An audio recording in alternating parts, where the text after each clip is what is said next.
If you're like me and love city builders, yes, I played SimCity 2000, Tamagotchi, okay, now I'm showing my age, and dinosaurs, yes, that's the first Jurassic Park, then you'll probably love the game we're checking out today. I mean, just look at that adorable dino. My name's MizOdd, you're watching Odd Odyssey. Remember to hit that like and subscribe. Today we're going to be playing The Wandering Village, and here comes the big guy himself to say hello. So, The Wandering Village is a game produced by Stray Fawn Studio. They've also made the games Niche and I think you'd call it Nimbatus. I haven't played either of those though, so I was getting with zero expectations. It's a city builder. My villagers are already complaining about not having houses, but we've just got here. The twist with the city builder is that our village is constantly on the move, following the path of this giant creature, actually called an Onbu. It's not quite a dinosaur. I'm sorry, I lied. So yeah, if you've played games like Age of Empires, you kind of know what's going on here. There's a bunch of stuff you can build. I'm going to start by getting some tents ready for our little nomads, because everyone needs a home. Also some rows, because no one wants muddy feet in the house. And like with any good game that includes survival elements, I got my villagers to cut down some trees. I would have asked them to punch them, but the option wasn't there.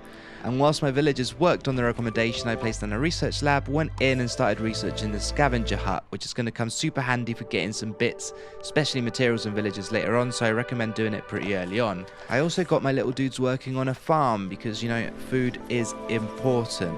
I then went and tried building the scavenger hut, but yeah, I need wood planks and some stone slabs, which means I need a carpenter's and a stone cutter's, so I got those built. I also noticed my crops weren't growing, so I collected some water. And yeah, the scavenger hut is built, which means if we zoom out and go to the world map, we can now interact with all these different spots, send a party out to search for stuff. Yeah, we went for stone, but there's lots of bits you can get, and when you come across settlers, it'll come up with a screen like this. It's worth thinking about in case they're poisons or anything, but we got lucky there and we've got enough food. We've also got a horn blower, which is useful because you can get the Onbu to run or sit. Really useful if it's in danger, and you can also recommend which path it takes, although it doesn't trust me, so it didn't really matter, and it headed straight into a poisonous forest, which is really dangerous because all these poisonous plants start coming up and you have to manually tell people to cut them early game. It also can get out of hand really quickly, as you can see here, where things went really badly. And by really badly I mean people got poisoned, there was no one to grow the crops, which mean everyone started starving to death.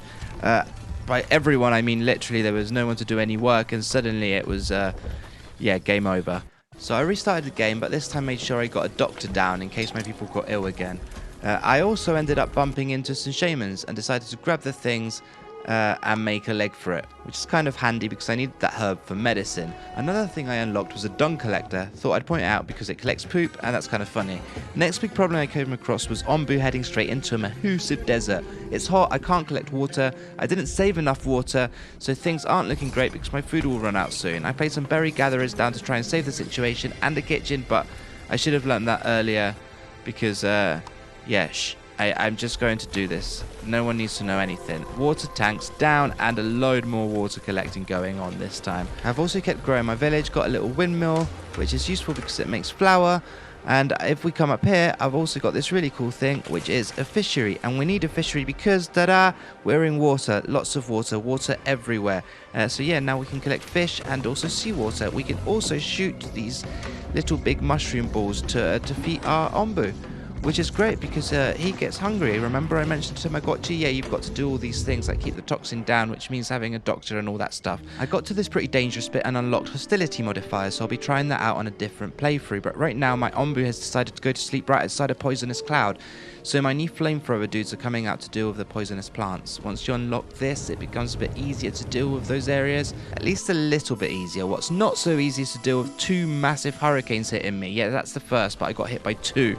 Both those things, which left things a bit of a mess and meant quite a lot of rebuilding. Eventually, the big guy got to a peaceful little resting spot for a nap.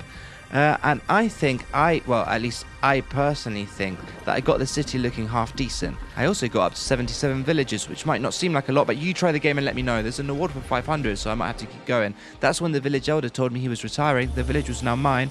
Thanked me for playing the early game access, which I really enjoyed. It made me smile. I give it a cute out of 10. Would replay, would recommend. Bye!